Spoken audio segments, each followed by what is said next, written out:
करती रहो, उसके बाद भी उसका कोई सिला मिलता ही नहीं है। सुरेखा कभी मिलेगा भी नहीं। अपनी सास से अपेक्षा मत करो, समझ गई? और ये बताओ, तुम्हारी ननद गई कि नहीं गई, कि अभी ससुराल में ही पड़ी है? अरे वो क्यों जाएंगी, यहाँ पे सारी सुख सुविधा उनको है, तो फिर ससुराल में क्यों जाएंगी? पड़ी है यहाँ पर, जाने का नाम ही नहीं ले रही है।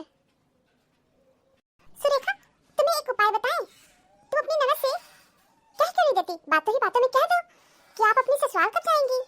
जाइए, आपकी बूढ़ी सास है, अकेले परेशान हो रही होंगी, और होली तो आपका यहाँ बीत ही गया, तो जाइए, होली की वजह से तो आप भाग के मायके आई हैं, फिर आप क्यों नहीं जा रही हैं? चली जाइए ना। अरे रीमा, नाजी तौबा बाबा, मैं कहूँगी आप बैल मुझे मार, मेरी सास लड़ने लगेंगी। तुम नहीं जानती हो, बहुत उल्टे खोपड़ी की है, सीधी बात तो कभी करती ही नहीं है। नहीं नहीं, मैं इन चक्करों में कभी नहीं पड़ती, पड़ी रहे क्या करना है, मैं उनसे नहीं कह सकती हूँ। तुम नहीं जानती हो, मेरी सास ननद बहुत दुष्ट है। तुमको सच बताएं, सास ननद किसी की अच्छी नहीं होती है। हाँ, मेरी एक दीदी की सास है, बस अपवाद है, वो बहुत अच्छी है, लेकिन हम तो जल्दी ही सुनते ही नहीं है कि सास ननद अच्छी होती है।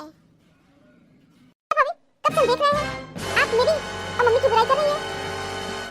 तो अच्छा, आप कान लगा के हमारी बातें सुन रही थी? सुन नहीं रहे थे भाभी, यहाँ फूल लेने आए थे, और फिर देख रहे थे कब से आप लोग का लगातार परपंच चल रहा था। आप तो मम्मी के पीछे नहा धो के पड़ी रहती है, अब मेरे पीछे तो डे वन से आप पड़ी है। हाँ, कर रहे थे बुराई, बुराई नहीं कर रहे थे, बल्कि सच सच बोल रहे थे, एक भी बात झूठ नहीं बोले हैं। मम्मी जी हर समय मेरी शिकायत मोहल्ले वालों से करती रहती हैं, कभी मेरी तारीफ नहीं करती हैं। हाँ, तो क्या गलत कहती हैं? आप ऐसा काम ही करती हैं, तो मम्मी तो बुराई करेंगी ही। कौन सी अच्छाई है आपके अंदर? अच्छा, जैसे लगता है आप तो अच्छाई की मूरत हो, ससुराल छोड़ के बैठी हो। आप में वो अच्छाई है, अगर इतनी अच्छी होती तो ससुराल में नहीं होती, लेकिन कामचोर हो, आके मायके में पड़ी हो। देखिए भाभी, मेरे ससुराल वालों पे मत चढ़िए, ये मेरा आपसी मैटर है, आपको बोलने की जरूरत नहीं है। मैं खुशी खुशी आई हूँ। आप खुशी खुशी नहीं आई हैं, हम लोग को दुखी करने आई हैं।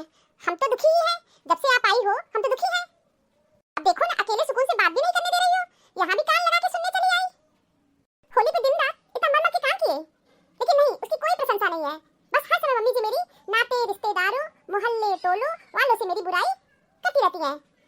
अरे जाने दीजिए, मम्मी बीमार रहती हैं और उनका बीपी हाई रहता है, गुस्से में कुछ कह देती हैं तो उसका तीर का तार क्या बनाना। मम्मी बीमार नहीं है, बल्कि वो लोगों को बीमार कर देती हैं। देखिए, हम अपना मानसिक संतुलन खो बैठे हैं, माँ तो हम हो गए हैं। अच्छा ठीक है सुरेखा, हम जा रहे हैं। हाँ ठीक है, जाओ, अब हम लोग शांति से बात भी नहीं कर सकते हैं। देखो ना, आ गई चंडिका देवी, खड़ी है। भाभी, जबान संभाल के बात करिए, आपको तो बातचीत करने का तमीज ही नहीं है, जब देखिए उल्टा सीधा बोलती रहती है, और मम्मी को भी ऐसे बोलती होंगी। मम्मी गलत नहीं है, गलत तो आप हैं, उल्टा सीधा मत बोलिए।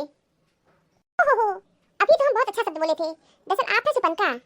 सुपनका है, ये सही है, ये अच्छा लग रहा है ना आपको? ठीक है, जा रहे मम्मी से बताने। हाँ हाँ, जाके बता दीजिए ना, जिंदगी भर आप चुगली चपाटी की है, तो अब आज कैसे बदल जाएंगी? जाइए बता दीजिए, मुझे अब किसी का डर नहीं है। अरे सुरेखा, तुम चुप हो जाती, क्यों इतना बात को बढ़ा रही थी? जाने दो रीमा, अब बात तो बढ़ ही गई है, कान लगा के सुपनका देवी से सुन रही थी ना, तुम्हारी ननद और भी मिर्च मसाला लगा के बताएंगी, बताने दो। रीमा, तुम देखी नहीं, कान लगा के मेरी बात सुन रही थी, और सुन ली तो चली जाती, लेकिन नहीं, यहाँ पे मुझसे भिड़ने भी आ गई। जाने दो, तुम तो पहले ही अपसेट थी, अब तुम्हारे घर का माहौल और भी खराब हो गया होगा। तुम आई थी मुझसे दुख सुख शेयर करने, यहाँ एक नया बवाल और खड़ा हो गया। घर जाओगी, तुम्हारी सास ननद फिर तुमसे घेर के बहसबाजी करेंगी। अरे वो तो लोग की रोज की आदत है। ठीक है, तुम कोई गलत बात मत बोलना। नहीं रीमा, हम गलत कहाँ बोलते हैं, जो हुआ होता है उस पे ही तो बोलते हैं। सुरेखा, तुम सच ही तो नहीं बोल सकती हो, और सच का साथ कोई नहीं देता है। ठीक है, अच्छा जाओ, परेशान मत हो, सब कुछ अच्छा होगा। कुछ नहीं अच्छा होगा, मेरे जीवन में कुछ भी अच्छा नहीं हो सकता है। सुरेखा, तुम बाहर शिकायत करने गई थी रीमा से? नहीं मम्मी जी, हम तो शिकायत करने नहीं गए थे, दुख सुख की बातें करने गए थे। आप भी करने गए थे, और शिकायत तो हम कुछ कर भी नहीं रहे थे। मम्मी, भाभी झूठ बोल रही हैं, ये तुम्हारी शिकायत कर रही थी। जानती मम्मी, रीमा क्या कर रही थी? सास ननद तो दुष्ट होती ही है। पारुल, कुछ गलत नहीं बोल रही है, और तुम बाहर शिकायत करने क्यों जाती हो?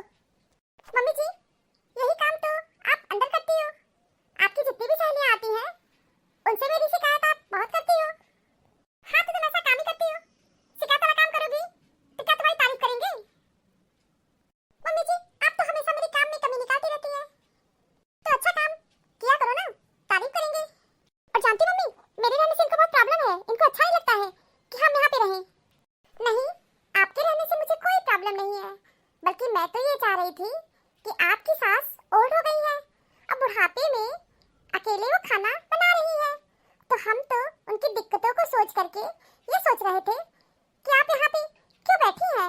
अपने आपको ससुराल अब तो जाना चाहिए ना, तो आप चली जाइए ना। मैं तो अच्छे तरीके से बात कही हूँ, अब आपको बुरा लग गया तो मैं क्या करूँ। भाभी अभी अच्छे तरीके से बात नहीं कही है, आप शिकायत कर रही थी। जब हम शिकायत ही कर रहे थे तो आप कान लगा के सुन क्यों रही थी। हम तो आप लोग की बातें नहीं सुनते रहते हैं, आप हमेशा मम्मी जी से अपने ससुराल वालों की शिकायत करती रहती हैं। आप जब से यहाँ पे आई हैं कोई भी दिन ऐसा नहीं गया होगा जिस दिन आप अपनी सास को पानी पी पी के कोसी ना हो। एक आप बोलती हो, चार मम्मी जी बोलती है। मम्मी जी तो खुद कहती है तुम्हारी सास बहुत कमीनी है, तुम्हारी सास बहुत दुष्ट है, तुम्हारी ननद भी बहुत बड़ी कमीनी है, वो तो बहुत ही बड़ी दुष्ट है।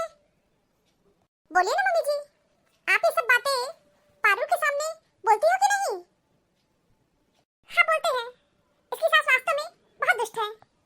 मम्मी जी, आप अपनी बेटी की बातें सुन करके आप कैसे आकलन कर सकती हो और आप निष्कर्ष पे पहुंच गई कि इनकी सास दुष्ट है। हो सकता है पारुल दीदी में भी कोई कमी हो, हमें तो नहीं लगता है कि पारुल दीदी परफेक्ट है। सुरेखा, एक बात तुम कान खोल के सुन लो, तुम मेरी पारुल के बारे में कुछ मत कहो, समझ गई। मेरी बेटी का जब मन करेगा तब अपने ससुराल जाएगी। बिल्कुल मम्मी जी, पारुल का जब मन करे तब अपने ससुराल जाए। मम्मी जी, दूसरों को शिक्षा देने से पहले आगे स्वयं अपने जीवन में उतारना चाहिए। आपकी बेटी पारुल हर त्योहार पे यहाँ पे आ जाती है, जबकि उनको यहाँ पे नहीं आना चाहिए। और आप मुझे किसी त्योहार पर मुझे मेरे मायके जाने नहीं देती हैं। आप मायके जाने नहीं देती हैं, ये सही है।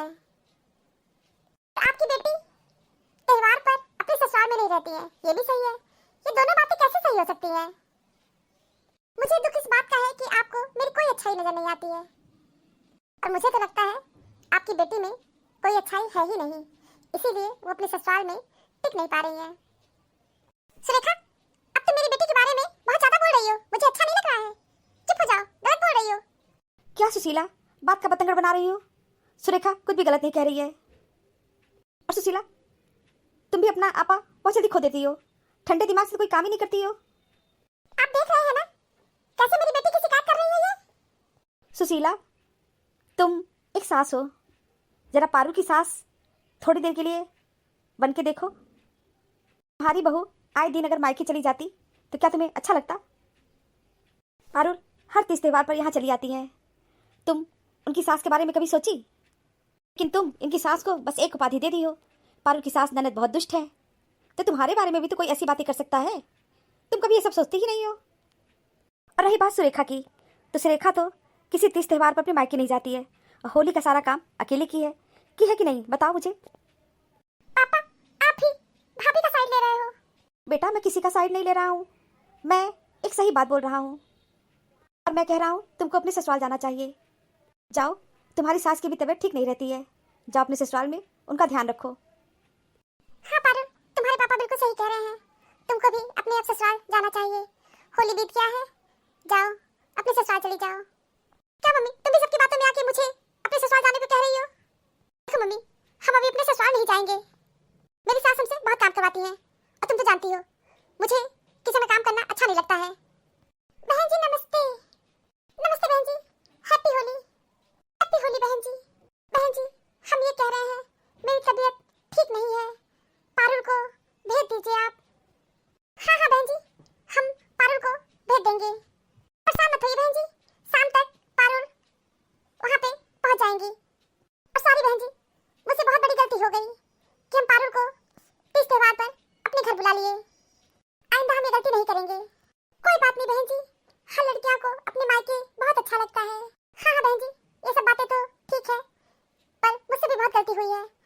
अब मैं अपनी बेटी को तीज त्योहार पर कभी नहीं बुलाऊंगी, और आपसे भी हम कहेंगे कि आप तीज त्योहार पर पारुल को मायके जाने की इजाजत मत दीजिएगा, और आप अपनी सेहत पर ध्यान रखिएगा। धन्यवाद बहन जी, आप बहुत अच्छी हो। नहीं बहन जी, अच्छी तो आप हैं, मुझसे कहीं ज्यादा आप अच्छी हो।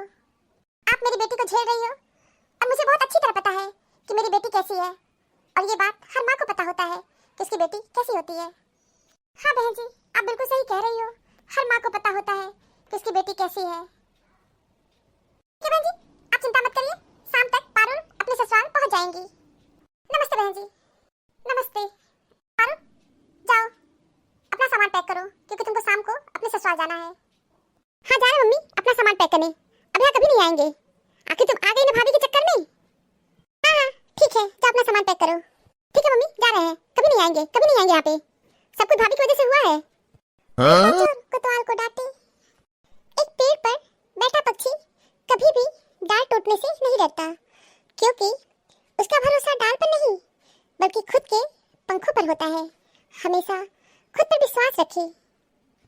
Thank you for watching this video. Video अच्छी लगी हो तो लाइक और शेयर करना ना भूलें। चैनल को सब्सक्राइब नहीं किया है तो फटाफट सब्सक्राइब कीजिए। मिलते हैं अगले वीडियो में एक नई स्टोरी के साथ। तब तक आप लोग अपना बहुत ख्याल रखिएगा। हमेशा हंसते मुस्कुराते रहिए। आप सभी को बहुत बहुत धन्यवाद, बहुत बहुत धन्यवाद। तो प्लीज मेरे चैनल को सब्सक्राइब कीजिए। Thank you.